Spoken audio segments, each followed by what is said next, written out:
তারপর সে একটি লিচু ঠাল কেটে নিচে ফেলতেই, আরে এটি তো ভারী অদ্ভুত ফল। দেখতে লাল লিচুর মতো, কিন্তু আকারে বড় কাঁঠালের মতো। অনেক দিন আগেকার কথা, যখন শিংচুলার জঙ্গলে এক ঝর্ণার পাশে লালিমা পরী তার কন্যার সাথে বসবাস করত। আর অন্যদিকে সেই জঙ্গলে থাকতো এক ভয়ঙ্কর ডাইনি। বর্ষাকালে গভীর নিম্নচাপে এক টানা কদিন বৃষ্টি হয়েই চলেছে। মা, ও মামা, আমার খুব উড়তে ইচ্ছে করছে আর খুব খিদেও পেয়েছে। ঘরের ভেতর বসে থাকতে আর ভালো লাগছে না। একটু ধৈর্য ধর মা, এই নিম্নচাপের বৃষ্টির কারণে আমি খাবার সংগ্রহ করতে পারিনি। এদিকে ঘরের সমস্ত খাবার ফুরিয়ে গেছে। ও মা, আমার না খুব পেয়ারা খেতে ইচ্ছে করছে, তুমি আমাকে পেয়ারা এনে দেবে? বৃষ্টি ধীরে ধীরে থেমে আসে, আর তাই দেখে লালিমা পরী ও তার কন্যা মণি পরী ঘর থেকে বেরোয়। মণি, বৃষ্টি থেমেছে, আমি এবার খাবারের খোঁজে যাই। জঙ্গলে যদি কোথাও পেয়ারা গাছ দেখি, তাহলে তোমার জন্য আমি কটা পেয়ারা এনে দেব, কেমন? কোনো দুষ্টুমি করবে না কিন্তু, আর একা কোথাও যাবে না, মনে থাকবে। এই কথা বলে লালিমা পরী উড়তে উড়তে খাবারের খোঁজে চলে যায়। আর ওদিকে ডাইনিও তার কুটির থেকে বেরিয়ে আসে। তাড়াতাড়ি গিয়ে দেখি গাছগুলোয় আবার কোনো পাখি বসেছে কিনা। এই জঙ্গলের সব পাখির নজর আমার ফলের বাগানের ওপর। ডাইনি তার বাগানে ঘুরে ঘুরে তার ফলের গাছগুলো দেখতে থাকে। তখনই তার নজর গিয়ে পড়ে তার জাদুর লিচু ঠাল গাছে। সে দেখে একটি টুনি পাখি সেই ফল ঠুকরে ঠুকরে খাচ্ছে।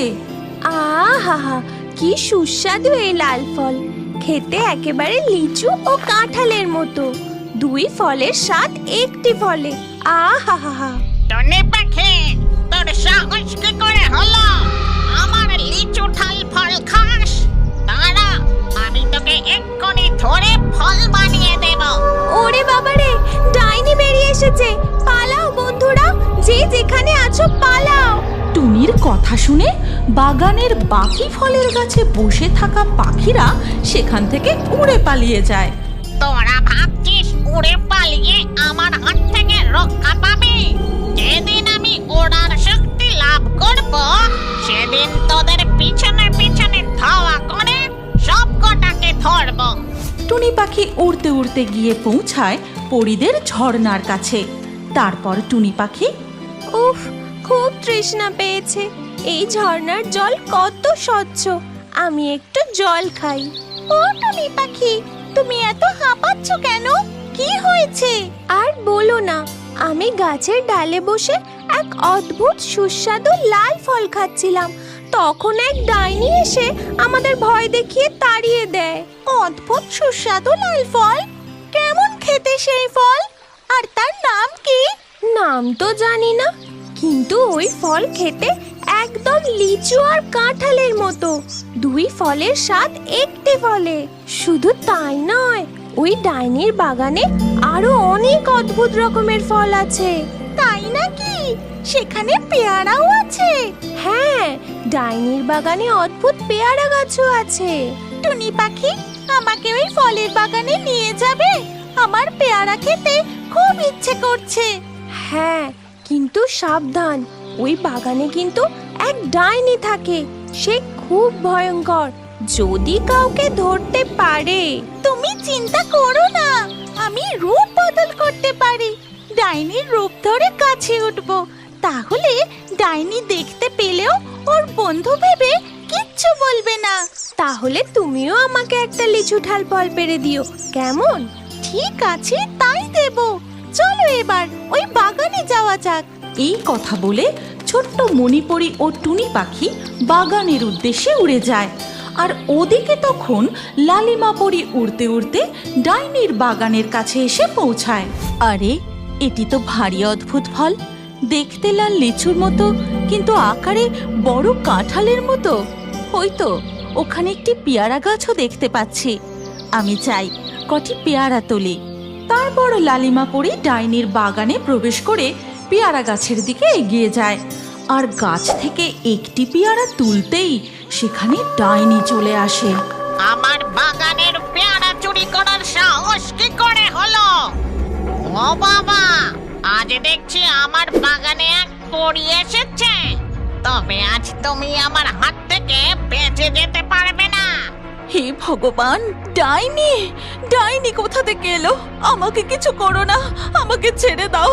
আমি বুঝতে পারিনি এই ফলের বাগান তোমার। ছেড়ে দেব? কখনো না।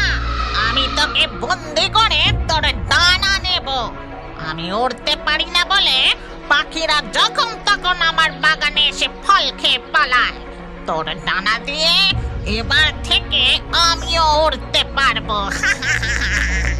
এই কথা বলেই ডাইনি লালিমা পরীকে ধরে গাছের সাথে বেঁধে দেয়। ছেড়ে দাও, ছেড়ে দাও আমাকে, আমার ভুল হয়ে গেছে। তুমি আমার থেকে আমার ডানা ছিনিয়ে নিও না। চুপ! একটাও কথা নয়। আমি কুটির থেকে আসবটিটা নিয়ে আসি, তারপর ডাইনি তার কুটিরের দিকে চলে যায়। তখন মণিপরী ও টুনি পাখি উড়তে উড়তে লিচু ঠাল গাছের কাছে আসে। তারপর তারা গাছের ডালে বসে। মণিপুরি, এবার তুমি তাড়াতাড়ি ডাইনির রূপ ধরো, না হলে ওই ডাইনি তোমায় চিনে ফেলবে। টুনি পাখির কথা শুনে মণিপরী ডাইনির রূপ ধারণ করে, কিন্তু তার পিঠে পরীর ডানা রয়ে যায়। তারপর সে একটি লিচু ঠাল কেটে নিচে ফেলতেই দূরে গাছের সাথে বাঁধা তার মাকে দেখতে পায়। তখনই ডাইনি হাতে বঁটি নিয়ে সেই দিকেই এগিয়ে যায়। মা, আমার মা এখানে। টুনি পাখি, ওই ডাইনি আমার মাকে বন্দি করেছে, কিছু একটা করতেই হবে। তোমাকে একটা বুদ্ধি দিই, মন দিয়ে শোনো। টুনি পাখির কথা মতো মণিপরী ডাইনির রূপে উড়ে তার মায়ের দিকে যায়। পরে এই আসবটি দিয়ে আমি এবার তোমার ডানা কেটে নেব। স্তব্ধ হ, ডাইনি! এ তুই কি পাপ করছিস? তুই একটি পরীকে বন্দি করেছিস। কে তুমি? তুমি এক ডাইনি হয়েও তোমার ডানা আছে? তুমি উড়তে পারো? হ্যাঁ, আমি হলাম ডাইনিদের সর্দারনি, তাই আমার ডানা আছে। তুই এক্ষুনি ওই পরীকে ছেড়ে দে, আমি তোকে ওড়ার শক্তির মন্ত্র শেখাবো। তবে একটা শর্তে। কি শর্ত সর্দারনি? তোর বাগানের ফল এই জঙ্গলের পাখিদের খেতে দিতে হবে, তাদের ভয় দেখালে চলবে না। ঠিক আছে সর্দারনি। এরপর ডাইনি লালিমা পরীর দড়ি খুলে দেয়। ধন্যবাদ ডাইনি সর্দারনি, আপনি আজ আমার প্রাণ রক্ষা করলেন। ঠিক আছে, ঠিক আছে, চলো এবার আমি তোমাকে তোমার বাড়ি পৌঁছে দিয়ে আসি। ডাইনি, আমি ফিরে এসে তোমায় মন্ত্র শেখাবো। এখন আমি চললাম। এই বলে ডাইনির ছদ্মবেশে মণিপরী ও লালিমা পরী সেখান থেকে উড়ে যায়। আর গাছের ডালে বসে থাকা টুনি পাখি, বন্ধুরা, তোমরা সবাই চলে এসো। আজ থেকে আমরা ভয় ছাড়াই ডাইনির বাগানের ফল খেতে পারবো। তখনই টুনি পাখির বাকি বন্ধুরা ডাইনির বাগানের বিভিন্ন ফলের গাছে বসে মন ভরে ফল খেতে থাকে। আর ডাইনি মাথায় হাত দিয়ে মাটিতে বসে পড়ে। হায় হায়, পাখিরা যে আমার সব ফল খেয়ে নেবে। আমার সাত কুলেও শুনিনি যে ডাইনিদের আবার কোনো সর্দারনি আছে। ও কোথা থেকে এলো কি জানি, ওরার চক্করে আমার সব ফল খেয়ে নেবে পাখিরা। সুখিয়াপুরের জঙ্গলে এক নাগিন তার মেয়েকে নিয়ে বসবাস করার জন্য আসে। সেখানে সে একটি মাটির ঢিবির নিচে নিজের বাসা তৈরি করে। সেই জঙ্গলের সকল পশু পাখিরা মিলে খুব আনন্দের সাথেই দিন কাটাতো। কিন্তু ভগবানেরও হয়তো তাদের এত খুশি আনন্দটা পছন্দ ছিল না। একদিন রেল দপ্তরের দুজন সরকারি অফিসার সেখানে আসেন। সেই অফিসার্স দুজনের মধ্যে যে কথাবার্তাগুলি হয় সেগুলি সমস্ত সেই নাগিনী গর্তে বসে বসে শুনতে থাকে। রেল লাইন পাতার জন্য এই জায়গাটা তো দেখছি একদমই ঠিকঠাক। এদিকে একটা রেল লাইন পাতা যে কতটা জরুরি সেটা তো আমরা সবাই জানি। ওসব তো ঠিক আছে, কিন্তু এত সুন্দর জঙ্গলটা কেটে ফেলা হবে, সেজন্য আমার একটু খারাপ লাগছে স্যার। হ্যাঁ, কিন্তু কোনো ভালো কাজের জন্য কিছু তো বলিদান দিতেই হয়। এখন আর কি করা যাবে? জঙ্গল তো কাটা পড়বেই, এই মাটির টিলাটাও ভাঙা হবে, কারণ রেল লাইন তো এর ওপর দিয়েই যাবে। ওসব আমাদের ওপরতলার অফিসারেরা দেখে নেবে। আমাদের কাজ তো শুধু রিপোর্ট জমা করা। আজ গিয়ে ওটা করে দেব, বলে দেব যে এই জায়গাটা রেল লাইন পাতার জন্য একদমই ঠিকঠাক। তারপর এই জঙ্গল কাটা, টিলা ভাঙা এসব ওরা দেখে নেবে। এই সব কথাবার্তা বলে তারা দুজন সেখান থেকে চলে যান। নাগিনী কিন্তু এই সব কথা শুনে খুব ভয় পেয়ে যায় এবং সে তার নিজের বন্ধুদের ডেকে পাঠায়। তারপর তাদের সব কথা খুলে বলে। সবকিছু তো শুনলে তোমরা, এবার বলো কি করা যেতে পারে? তোমরা তো অন্য জঙ্গলে উড়ে যাবে, কিন্তু আমি কি করব? আমার মেয়ে এখনো অনেক ছোট, আর এই তো সবে কিছুদিন হলো আমি এখানে এসেছি। আমি এত সহজে নিজের বাসা ছেড়ে দেব না। কিন্তু আমরা কিই বা করতে পারি? ওদের সাথে লড়াই করেও আমরা জিততে পারবো না। তুমি তো একটি ছোট্ট পাখি, কিন্তু আমরা সবাই মিলে একসাথে কিছু না কিছু নিশ্চয়ই করতে পারবো। দেখো, এইরকম আবেগের বশে কাজ করতে গেলে কিছুই হবে না। ওদের সঙ্গে লড়াই করে জিততে পারবো না। এর থেকে ভালো সময় থাকতে থাকতে আমরা নতুন বাসা বানানোর জায়গা খুঁজি। চলো, তুমি কোনো চিন্তা করো না। তোমার বাচ্চাকে নতুন বাসা খুঁজে দেওয়ার দায়িত্বটা আমার। আমরা সবাই একসাথেই নতুন জায়গার খোঁজ করতে বেরোবো। সবাই মিলে নাগিনীকে খুব বোঝানোর চেষ্টা করে, কিন্তু নাগিনী নিজের সিদ্ধান্তে একেবারে অনড় রইল। সে একটাই কথা বারবার বলতে থাকলো যে সে এই জায়গা ছেড়ে কিছুতেই যাবে না। এদিকে রেল অফিসার্সরা তাদের নিজেদের কাজ শুরু করে দিল, আর এই জন্য জঙ্গলের বাকি পশু পাখিরা তাদের নিজেদের জন্য নতুন বাসার খোঁজ করতে লাগলো। কিন্তু নাগিনী না কোথাও গেল আর না কোনো নতুন বাসা সে তৈরি করলো। সে এতদিন যেমন করে জীবন কাটাচ্ছিল ঠিক তেমন করেই দিন কাটাতে থাকলো। কেউ আমার সঙ্গে রইল না, কিন্তু আমি এই জায়গাটা কিছুতেই ছাড়বো না। যদি মরেও যাই তাও না। কিন্তু আমার জেদের কারণে আমারই এই সন্তানকে আমি তো বিপদের মুখে ফেলতে পারি না। তার সামনে একটা সুন্দর জীবন পড়ে আছে, তাকে ভালোভাবে বাঁচতে দেওয়াটা আমার কর্তব্য। এই সব ভেবে সে ম্যাক্স ঈগলকে ডেকে পাঠায়। দেখো, তুমি এই জঙ্গলের সবচেয়ে বড় পাখি। আমি তোমাকে খুব বিশ্বাস করি। আমি আমার বাচ্চা মেয়ের দায়িত্ব তোমার হাতে তুলে দিতে চাই। আমি নিজে এখান থেকে কোথাও যাব না, কিন্তু তুমি আমার এই বাচ্চা মেয়েকে নিয়ে যাও, ওর ভালো করে দেখাশোনা করো। তুমি এটা একদম ভুল করছো। তোমার মেয়ে এখন খুবই ছোট।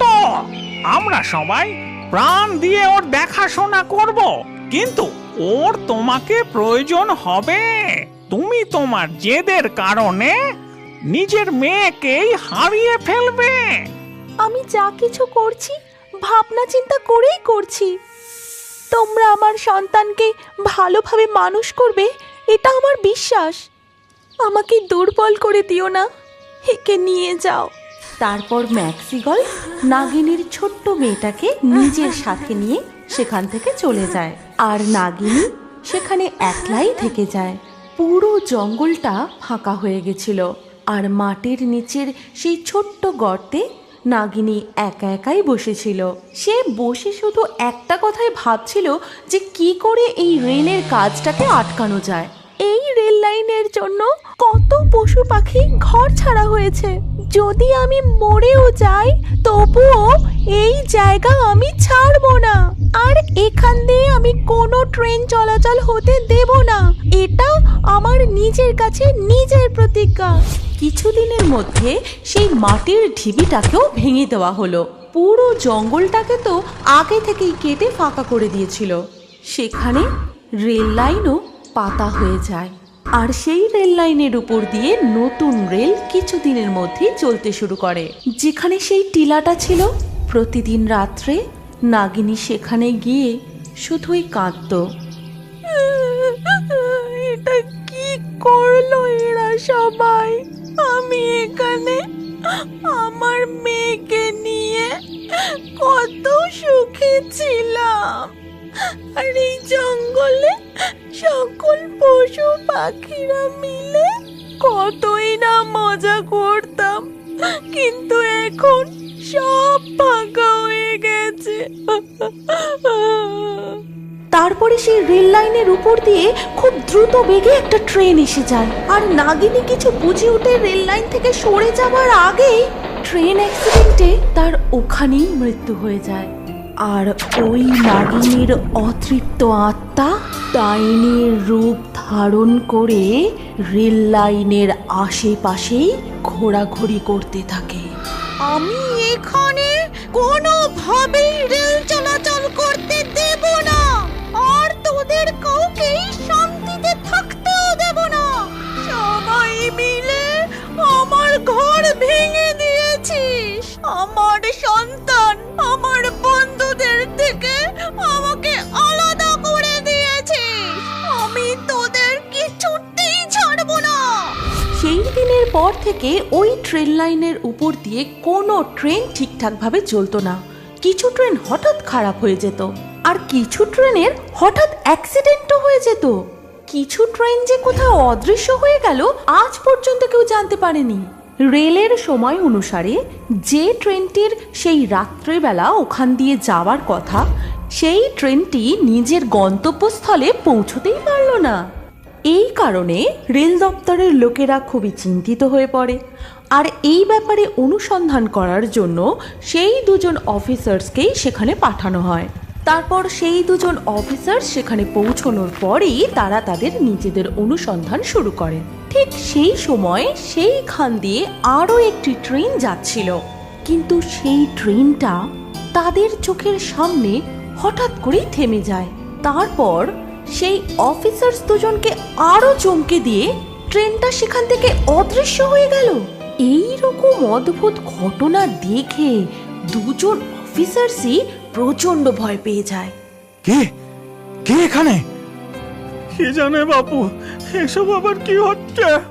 কোথায় ফেসে গেলাম রে আমরা? তখন ওই দুজন অফিসারের সামনে নাগিনী ডাইনি এসে দাঁড়ায়।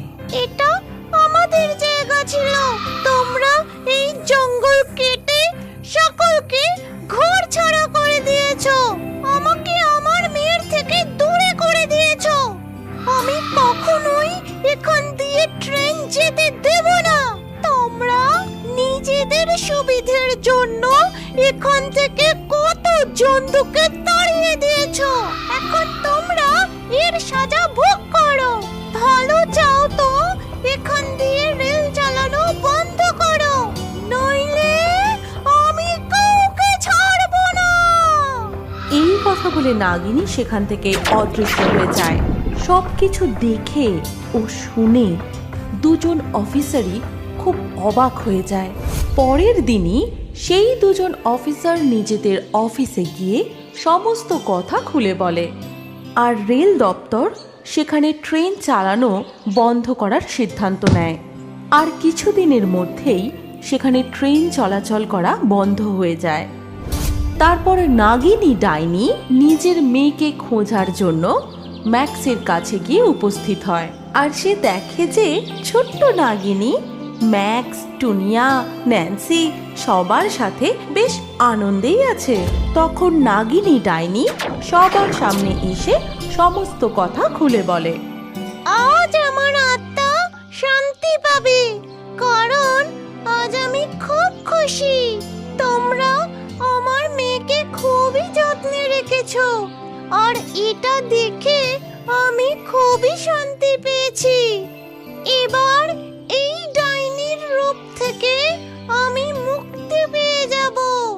কিছু বছর পরে সুকিয়াপুরের জঙ্গল আবার ফুলে ফলে ভরে উঠবে। তোমরা আবার জঙ্গলে ফিরে যাবার পরেই আমার লড়াই সার্থক হবে। এই কথা বলে নাগিনী ডাইনি চিরকালের জন্য অদৃশ্য হয়ে যায়। এর কিছু বছর পরে সকল পাখিরা ছোট্ট নাগিনীকে সঙ্গে নিয়ে সুখিয়াপুর জঙ্গলে আবার ফিরে আসে আর সকলে একসাথে মিলেমিশে থাকতে শুরু করে। তুমি কি জানো আমাদের গল্পের মধ্যে তুমিও থাকতে পারো? কি করে? প্রথম